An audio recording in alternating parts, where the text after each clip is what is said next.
I'm really excited about this new series that we're beginning today. It's a continuation, obviously, of our Genesis series, but it's kind of a series in and of itself.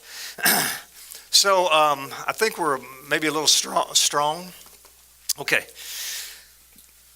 The title of the series is "When Dreams Come True." And it's based on the life of a man named Joseph. And by the way, Joseph's story, is the longest story in the book of Genesis. There's nobody has a story longer than his. He had a multicolored, multifaceted life. And Joseph's story is a story about how dreams come true. I'm going to introduce you to his dreams this morning. And as we progress in this series, you'll see how dreams, in fact, come true. Even when hardships and trials try to thwart those dreams. That happens for us too, right? I mean, we have dreams and we get some of them early on in life, and then life just comes along and pounds against them or puts up the roadblocks, right? Trying to thwart the dreams of our heart. Same thing happened with Joseph. And Joseph was this guy whose life, though it was far from perfect, as we shall see today, it always seemed to work out for Joseph. Have you ever known anyone that just always landed on their feet? I mean, just whatever, they just always landed on their feet. I mean, you get knocked down and it takes 6 months, 5 work crews, and a forklift to get you back on your feet again, right? And then that other guy, that other person, you know the one, they get knocked down and the next day, voila, they're back. Everything's cool, everything's good. That was Joseph.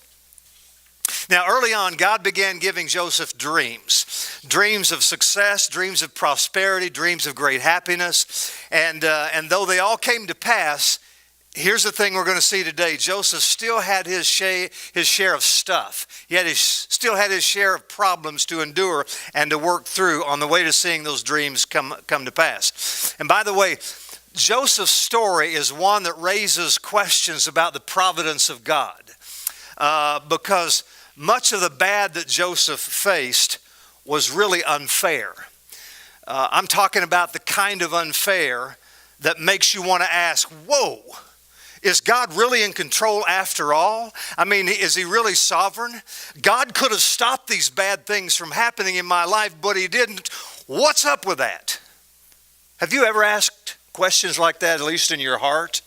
Why is this happening? Why does the bad stuff take place in the world? All those kinds of things. Well, here's the good news. We're going to tackle that issue in this series. And here's better news. Hot Topics this week, this Wednesday, this is going to be the subject of Hot Topics this week. You don't want to miss Wednesday night this week. We're going to talk about this very thing. All right, let's jump in here. Today, we're going to talk about life in the pit. And I want to give you 3 things. You have a note sheet right there, so fill in these blanks. Number 1, concerning Joseph, his father favored him. In chapter 37, verse 2, it says, Joseph, a young man of 17, was tending the flocks with his brothers, the sons of Bilhah and the son of Zilpah, his father's wives. And he brought their father a bad report about them. Now, that was about the brothers. Now, Israel loved Joseph more than any of the other sons, because he had been born to him in his old age, and he made an ornate robe for him. Some translations said he made a multicolored robe for him. By the way, I will be referring to Jacob as Israel or Jacob. Remember, God changed Jacob's name to Israel, so I'll say Israel sometimes and Jacob sometimes, referring to that same person. Now, favoritism is nothing new in the book of Genesis. We've talked about it in our series so far. Just in the past 2 generations leading up to Joseph right here, Isaac was favored over Ishmael. Jacob was favored over Esau. It's like a pattern that runs in each generation of this family. So it was nothing in Jacob's mind to show favoritism to his son Joseph. It was a family tradition, like the old Hank Williams song. Hank, why do you drink? And why do you roll smoke? And do you remember what he responded? It's a family tradition. All right, this was a family tradition. And remember this, Jacob had 2 wives and he had 2 concubines, basically 4 wives. And out of those 4, his favorite, the love of his life, was the one named Rachel. Remember? So what happens is Rachel dies in childbirth with their second son, Reuben. When he was born, she died. And from that point on, Jacob lavished all of his love and all of his attention on his firstborn son by Rachel, who was Joseph. And one of the proofs of that is in verse 3, where Jacob gives Joseph this fancy smancy coat. All right? And although Andrew Lloyd Webber called it the amazing Technicolor dream coat, that's probably not the best translation for this coat. It was colorful, all right, but it was most distinguishing feature really was that it was long and flowing, long sleeves and down to the ankles, which was very unusual. I'll tell you about that in just a minute. But the thing to get here at this point is it was ornate, it was fancy, it was very expensive, and Joseph is the only son who got one of these. Now, we could say a lot of things by way of application here, but I want you to think about this one. The truth is you cannot hide favor or what you favor. You can't hide that. You just can't. I can hang out with you for a minute, or come to your house or to your office and spend some time with you, and I can walk away and probably have a pretty good handle on who or what you favor. And you could probably do the same thing with me. Sometimes that's very good. Other times, probably not so much. Because like Jesus said, where your treasure is, there is your heart, right? So the question comes up, should I be evaluating that? Should I be taking a look at what I favor? Who I favor in my life? Should I look about where my treasure is and check out those kinds of things? The answer is absolutely. That's a great thing to do. But let me tell you something even better to do. The even better thing to do is to ask those who are closest to you, ask them, what do you see in me? What do you see that I treasure? What do you see, or who do you see that I favor? Their answers may surprise you. Their answers may be way different than you, because I have a way of clouding my issues when it comes to me. For Jacob, his treasure was Joseph. Listen to this. His treasure was Joseph to the exclusion of all the rest of his children. I mentioned that his coat was long, ankle length, and it had these long sleeves. It was so richly decorated, it was precisely what a king would wear in this time and in this culture. So picture this. Here you've got Joseph strutting around in this fancy coat that made it virtually impossible for him to work. He couldn't do any kind of work with this coat on. And it would be like, and so he was out of place. It would be like wearing a tuxedo to a barn dance. It just wouldn't fit in. But it would send a message. And the message it sent was, to his brothers in particular, Father loves me the most, and I'm better than all you people. Have you ever been around anyone that made you feel that way? They're the special one. They're the chosen one. What do you think that did to his brothers? Well, watch this. Because not only did his father favor him, number two, his brothers hated him. Verse 4 says, when his brothers saw that their father loved him more than any of them, they hated him and could not speak a kind word to him. Now let that go deep for just a moment. By giving this coat, Jacob was not only saying, my favorite son is exempt from all the work, but he was also saying, my favorite son is your boss. Now that must have been pretty hard to take, because Joseph was not a boss. He was not the leader that he would one day become. He's just a 17-year-old shepherd who happened to be the 12th child out of 13 children. But all of a sudden, old dad says it's all about Joseph. And it's no wonder they hated him. But it gets worse. Look in verse 5. Joseph had this dream, and when he told it to his brothers, they hated him all the more.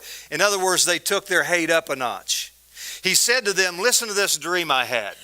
We were binding sheaves of grain out in the field when suddenly my sheaf rose and stood upright, while your sheaves gathered around mine and bowed down to it. His brothers said to him, do you intend to reign over us? Will you actually rule us?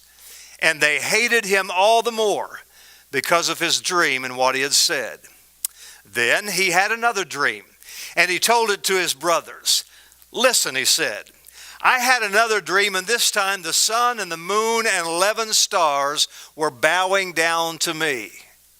When he told his father as well as his brothers, his father rebuked him and said, what is this dream you had?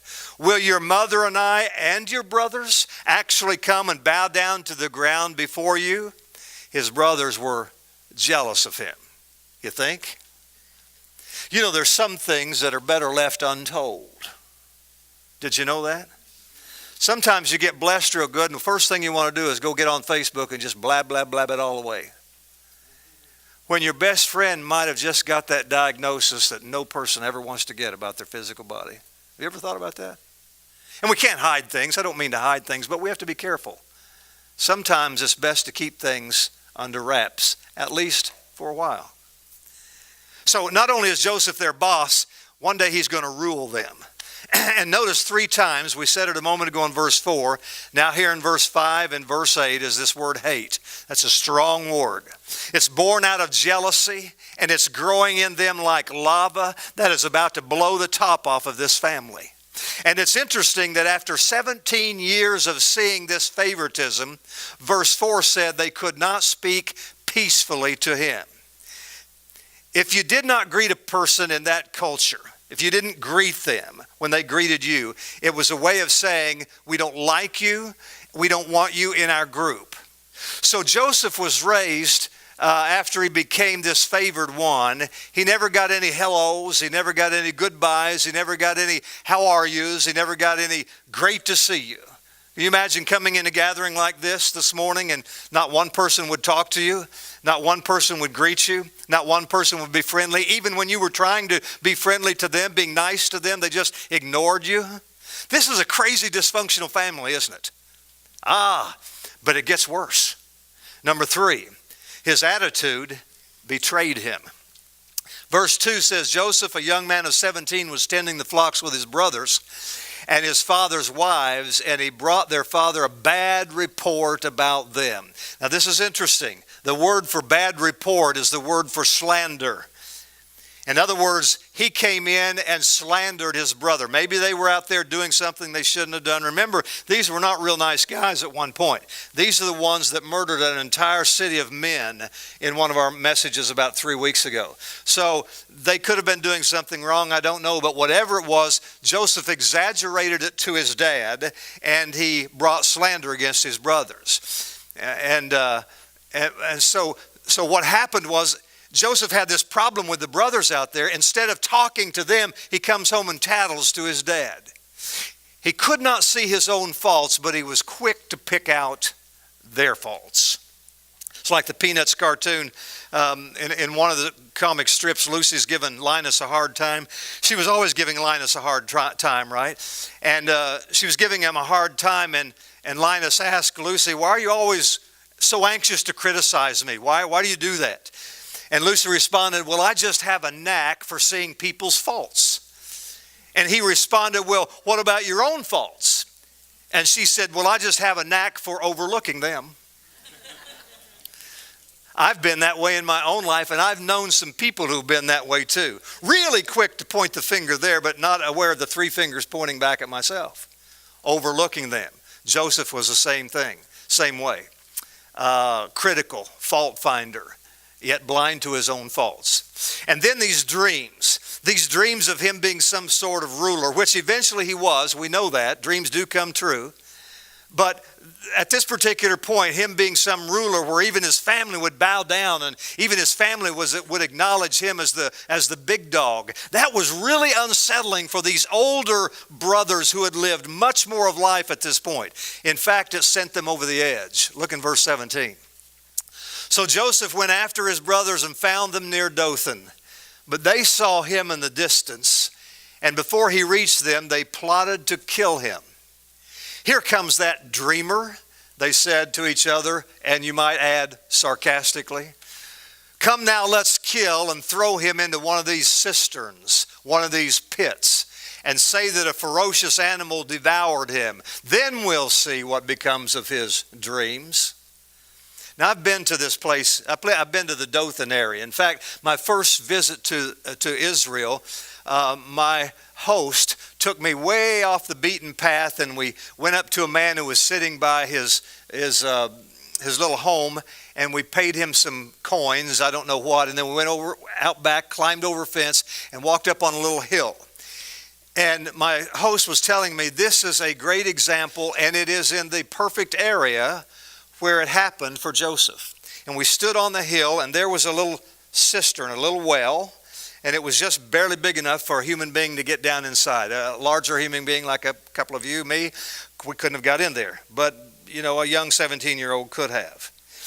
And it was interesting because as I stood there and looked out over valley after valley, when the Bible says here, Joseph was seen at a distance, it means they saw him a long way off. I could see how that could happen. Where Joseph coming over that hillside, that barren hillside with this fancy coat, long and flowing, I'm sure they could see him quite well. And so when he gets there, they're going to plot to kill him. But as we'll read in a few moments, Reuben, the brother Reuben, intervenes. And he says, don't kill him. Just put him here in this well. Put him in this cistern right here. And so they did. They dropped him down in this well. And so he's down there by themselves, and they begin to eat. They pull out their food and they start eating. And as they're eating, they see a caravan come. And I stood on that hill that day and imagined this caravan coming this way. And it was on its way to Egypt. It was a caravan of traders. And so they saw this caravan coming along, and Judah, the younger one, says, hey, let's sell Joseph and get money for him instead of killing him. Now, Judah loved Joseph, and he did not want him to die. So he was looking for an easy out. He said, let's sell him to those traders down there, and we won't have to kill him. So long story short, that's what they did. They sold him to these traders, and then they took his long flowing coat, and they ripped it, and they tore it in places, and then they dipped it in animals' blood. And then they took it to their father. And with great sorrow on the outward part of their bodies, they knelt before the father, presented him this, and said, Father, is this Joseph's coat? Father, look for yourself. Is this Joseph's coat? And Joseph responded, yes, it's Joseph's coat. Oh my goodness, an animal must have devoured my son. And the Bible says Jacob was overwhelmed with grief and sorrow. Look in verse 34. Then Jacob tore his clothes, put on sackcloth, and mourned for his son many days. All his sons and daughters came to comfort him, but he refused to be comforted. No, he said, I will continue to mourn until I join my son in my grave. In other words, until the day I die, I will not get over this. So his father wept for Joseph. Meanwhile, the Midianites sold Joseph in Egypt to Potiphar, one of Pharaoh's officials, the captain of the guard. Now, what a messed up deal for all this family. But here's the good news.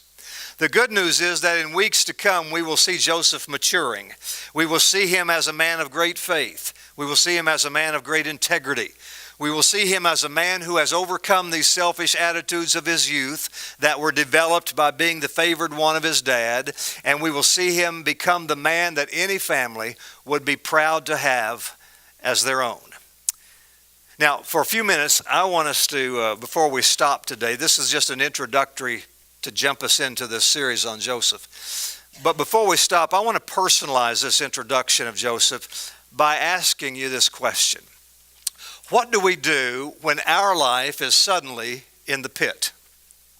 It wasn't yesterday, but I get up today and it's in the pit. You know what I'm talking about. You've experienced most likely. Let me give you 2 pit promises. The first one is this: don't panic. When you're in the pit, don't panic. I don't know about you, but if I'd been thrown in this pit like Joseph, I'd be freaking out. How many of you would be a little claustrophobic at this point? Oh man, when I looked down inside there and saw how dark it was and how confined it was in that area, wow. I'd be screaming, I'd be begging, I'd be threatening, and you know me, I'd be cussing my brothers. I mean, I would be in full-blown panic mode. So here's the deal.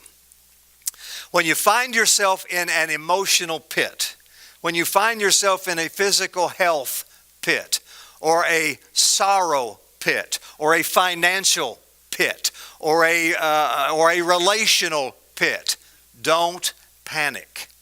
Because like with Joseph, though you can't see it, God is already at work in ways you don't know in your behalf. How do you think God reacted when this event happened for Joseph? You think he turned to his angels and said, "Oh, myself, did you see that? What in my name are we going to do now?" No way. We know God would not react that way. In fact, we know from later passages in Genesis, it was God's plan all along for Joseph to wind up living the good life in Egypt. That's what God had designed for him. So what a coincidence that a caravan would come by. What a coincidence that it was headed to Egypt. And what a coincidence it happened just as Judah said, "Oh, let's don't kill him. Let's do something else instead of killing him." Wasn't Joseph lucky? Or wasn't Joseph blessed? Let me tell you what I believe about coincidences. The more they happen to me, and the more I am thankful for them and see God behind each one of them, funny thing, the more they keep happening to me.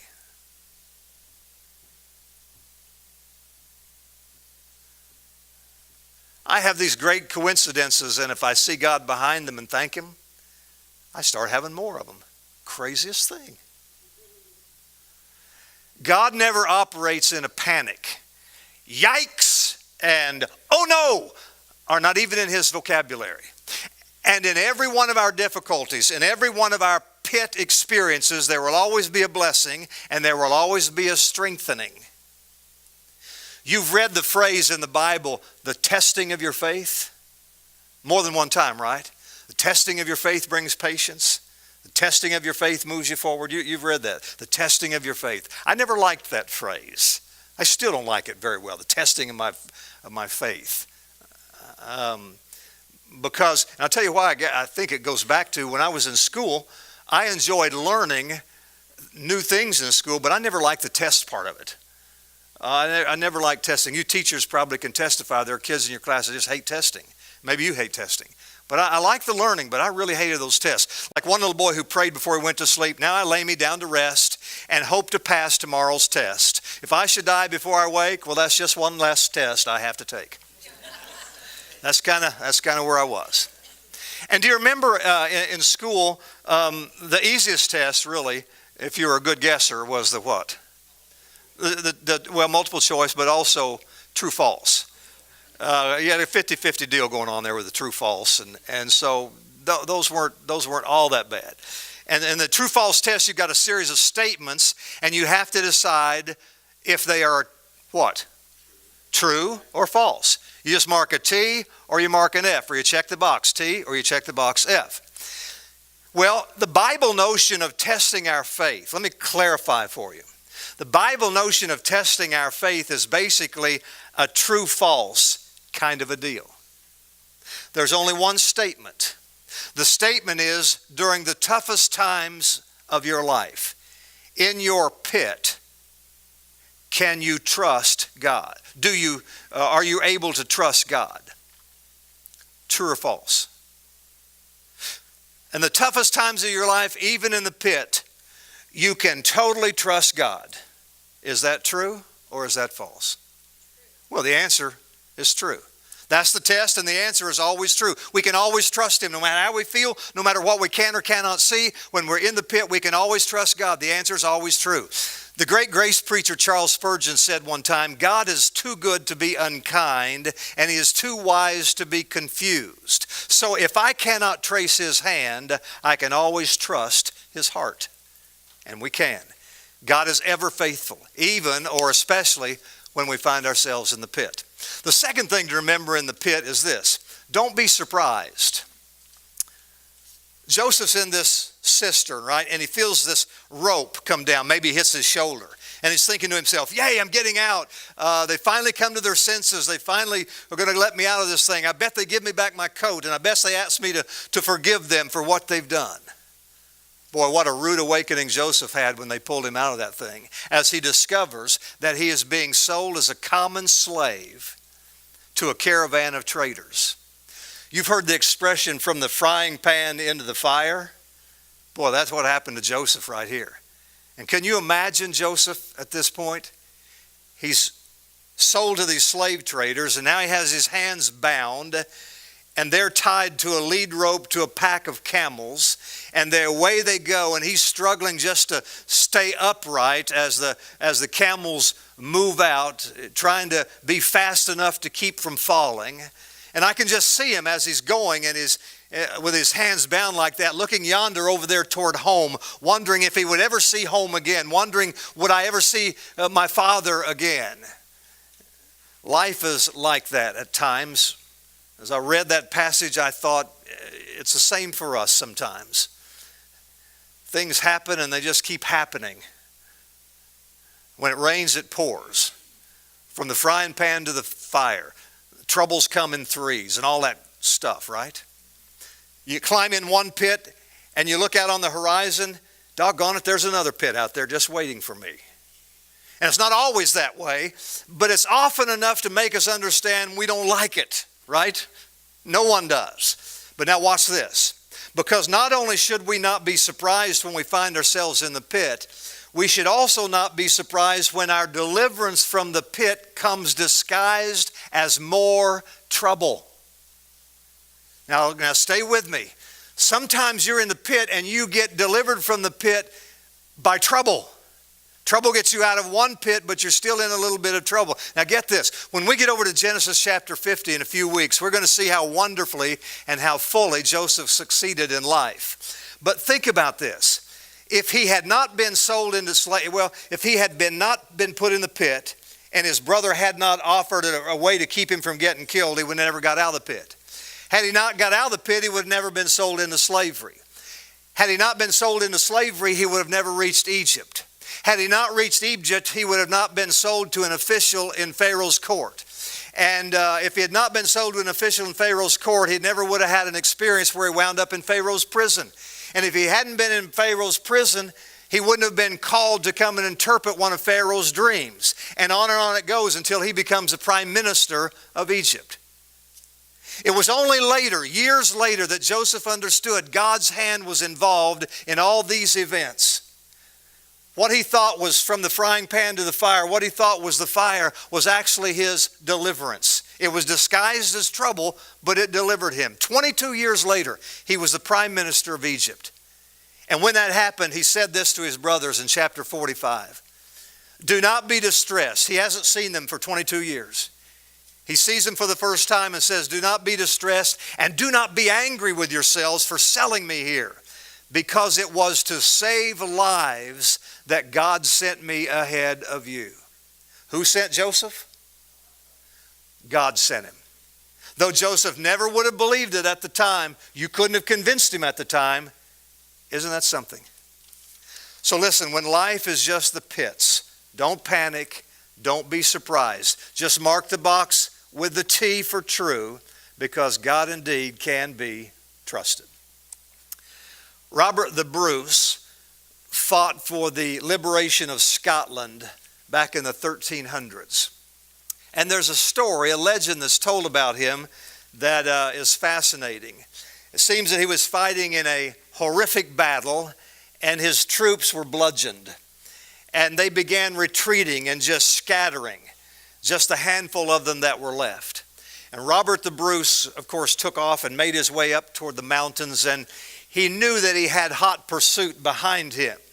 He got a little bit of a head start, but nonetheless, he knew they were coming. He knew they would be good trackers and could find him if he didn't find some relief. And so he began searching. He ran for days, actually, hiding here, hiding there. And one night he realized he had been surrounded by the soldiers. They were closing in. Though they had not seen him yet, they were closing in. And he looked desperately and found a cave on the side of the hill, and he crawled into the cave. It was really only just a kind of a shallow depression of a thing, about 6 feet deep, so it wasn't a real good hiding place, right? He could hear the soldiers coming for him, so he couldn't risk jumping and running. and he feared he would be found and killed in short time.